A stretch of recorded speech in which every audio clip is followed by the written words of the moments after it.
Hello everyone, I am Amit Dharnia, Assistant Professor in Department of Mechanical Engineering in Arya College of Engineering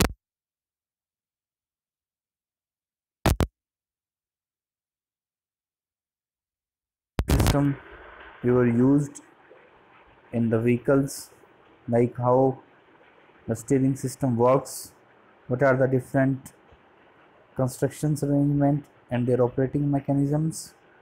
So let's we start.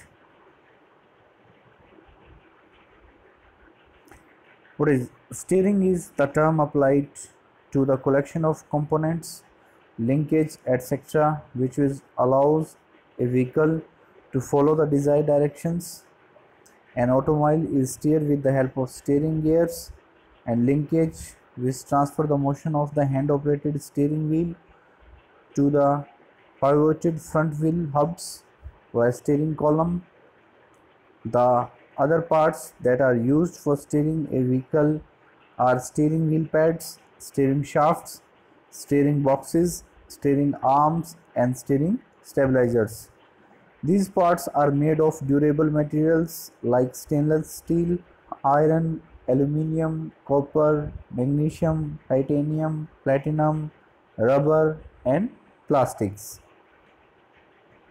So, what is the need of a steering system? The need is that it should multiply the turning effort applied on the steering wheels by the driver. It should be to a certain extent irreversible. In other words, the shocks of the road surfaces encountered by the wheels should not be transmitted to the driver's hand.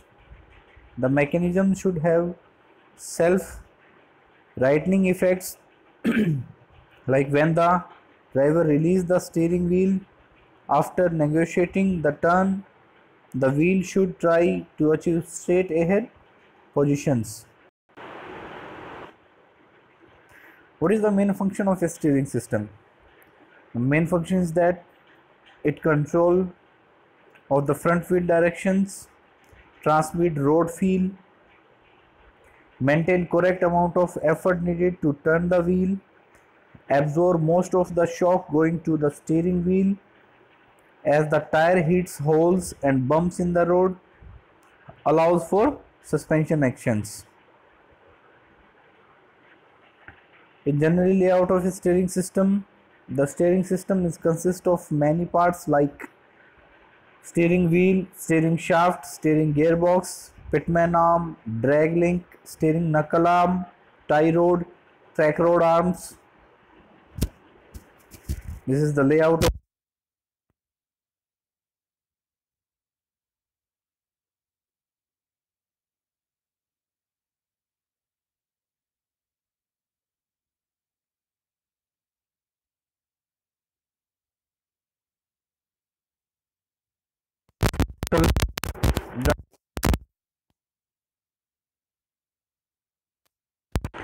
so while turning the car, like when turning front wheel don't points the same directions, means the wheel turns at different angles.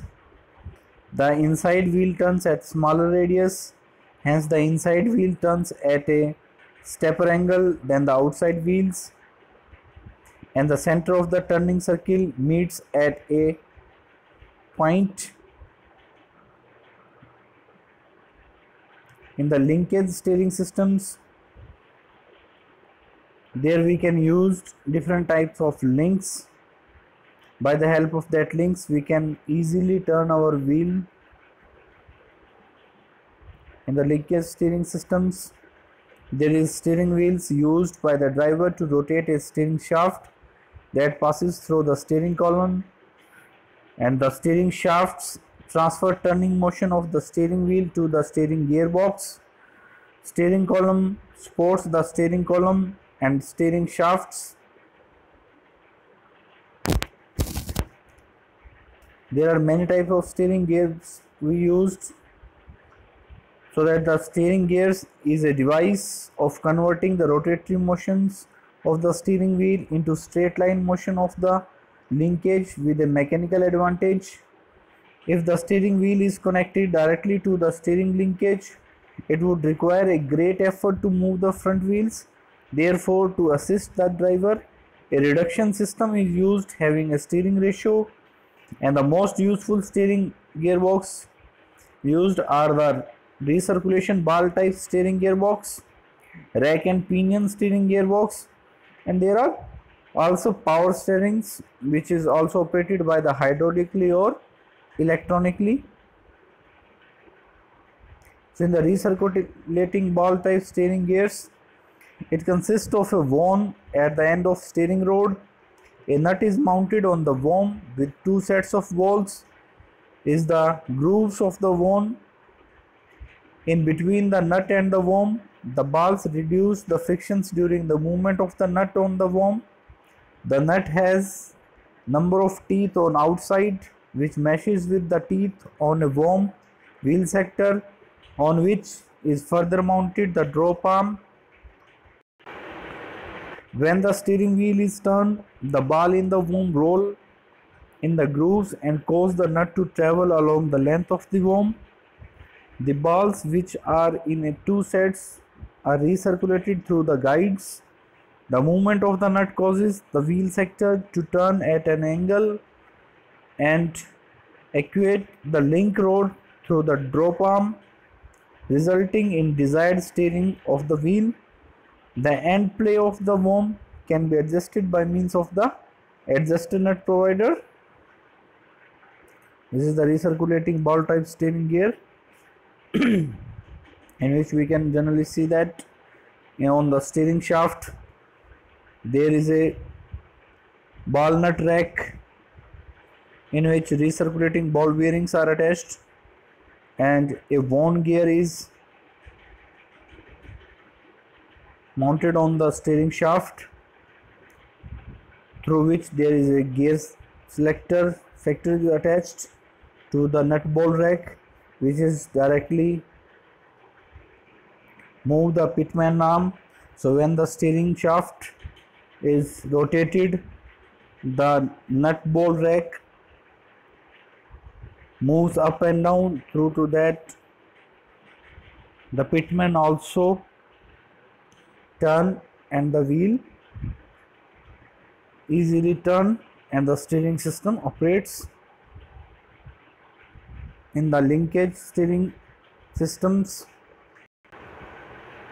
there are steering gearboxes, steering linkage, and the rack and pinion is also a very important steering gearbox, and which is most commonly used in the cars, small truck and SUVs.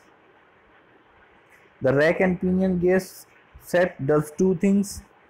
It converts the rotational motion of the steering wheel into the linear motions needed to turn the wheel, and it provides a gear reductions, making it easier to turn the wheels. A rack and pinion gear sets is enclosed in a metal tube with the each end of the rack producing from the tube. A rod called a tie rod connects to the each end of the rack. The pinion gear is attached to the steering shaft. When you turn the steering wheel, the gear spins, moving the rack. The tie rod at each end of the rack connects to the steering arm on the spindle. Like this is the rack housing assembly, and this is a basic rack and pinion components. Like there is a steering wheel connected to the steering rod. On the steering rod there is a pinion which is attached to the rack, and rack is connected to the linkage. On the both end is connected to the tie rod. Some cars have variable ratio steering which uses a rack and pinion gear set that has different tooth pitch in the center than it has on the outside. This makes the car respond quickly when starting a turn, and also reduce efforts near the wheels turning limits. This is basic rack and pinion steering system. Attachments in the steering Rack and pinion steering system, there is a pinion gear, a rack, gear housing, tie rods. So these are the parts of the rack. Contains a piston,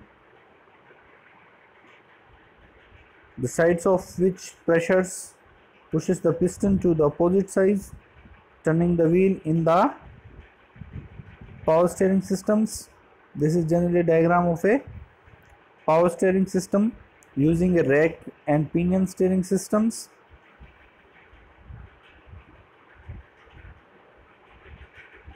In this we use pitman arm, which transfer gearbox motions of the steering linkage. Pitman arm is splined to the gearboxes. Center link, also known as relay rod, it is a steer bar connect to the right and left side of the steering linkage and connects to pitman arm, tie rod ends and the idler arm.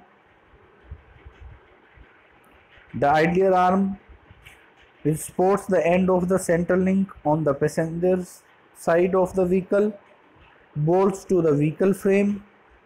If it is warm, will cause excessive steering play. Tie rod assembly, there are two tie rod assembly are used to fasten the center link to steering knuckles. Assemblies consist of inner tie rod end, outer tie rod end and a toe adjustment sleeve. Be sure to check the toe setting after replacing the tie rod ends. In the rack and pinion. So now we will learn about the power steering. Power steering, which is also known as hydraulic or electronically power steering. Here we used hydraulic power steering, in which it is a hydraulic system for reducing turning of the wheels. It is intended to provide for easier driving directions, control of the car while preserving feedback, stability and unambiguity of the trajectory specified. The steering booster is arranged so that should the booster fail, the steering will continue to work. In the steering booster consists of the many basic elements like steering torque detectors, control pressure distributor case, hydraulic booster pump, tank with working liquid and the connection hoses. This is generally a power steering systems diagram. The power steering normally use an engine driven pump and a hydraulic system to assist the steering actions. Three major types of power steering system are integral piston linkage systems, external power steering systems and rack and pinion systems, which is also integral power system and external power pistons. Integral rack and pinion system is the most commonly used, in which there is a power steering pump which is driven by the engine, produces the hydraulic pressures for steering system operations. There are basically four types of pumps we used: roller pump, vane pump, slipper pump and gear pumps.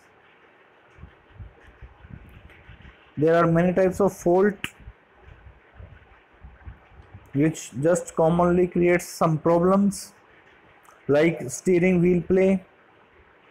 It should not be able to turn the steering wheel more than 1.5 inch or 33 mm without causing movement of the front wheels, which move the wheel side to side, should have no play. And there is also may cause hard steering, like in which steering wheel requires excessive turning efforts. This is due to the low power steering fluid or by the pump belt broken or slipping. or there is also steering system noise due to the belt. Sequel is a loud scratching sound produced by a worn belt, or the power steering pump noise is usually a loud whine that only occurs when the steering wheel is turned. This is due to the low fluid level and air in the systems. So we have to check the fluid with the engine when the engine is turned off. So these are the generally troubles occurs in the steering systems.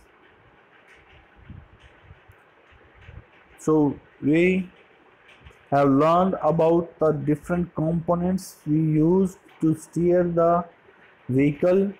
What are the arrangements of the steering components, type of steering gearboxes we generally used, how they works, what are their mechanism to work, what is steering mechanisms, and the power steering systems and their generally causes occurs and their remedies. Thank you.